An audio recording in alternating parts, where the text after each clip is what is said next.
opposition and you're not in government. But given the state of play right now with Russia and Ukraine and this conflict and President Trump's position, are you glad that India took the position it did? I mean, it carried on buying Russian oil and gas, for example. Yes, I'm still wiping the egg off my face because I was the one person in the parliamentary debate who actually criticized the Indian position at the time, back in February 22, on the well-worn grounds that Espen will understand, because he and I talked about all this in my UN days, that there was a violation of the UN Charter, that there had been a violation of the principle of the inviolability of borders, of the sovereignty of a member state, namely Ukraine, and we had always stood for the inadmissibility of the use of force to settle international disputes. And all of those principles, I said, had been violated by one party, and we should have condemned it.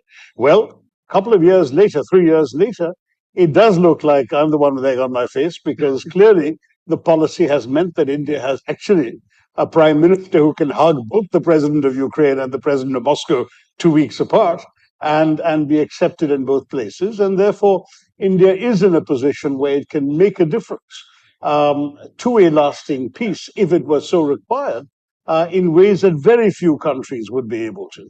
And it's partially, I mean, again, going back to some of the things that Stephen Harper and Espen said, distance helps. The fact that we're not in Europe and we're not directly, one way or the other, threatened or benefiting from any change in territorial borders, for example, that helps. The fact that the two parties seem to be ready to agree to peace. The fact that there would presumably be some very serious international backing for an international peacekeeping venture.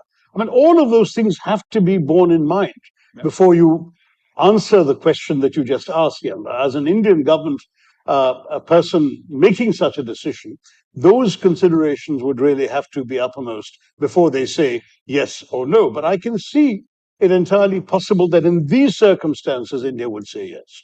Fascinating. Remember, India's got 250,000 peacekeepers in its history around the world. Yeah. It's participated in, God knows, 49 peacekeeping missions, I think, in its history. So this is a country with an extensive record of having gone out to places far removed from India's direct interests in order to serve the cause of peace. Yeah. So why not? Yeah. Fascinating.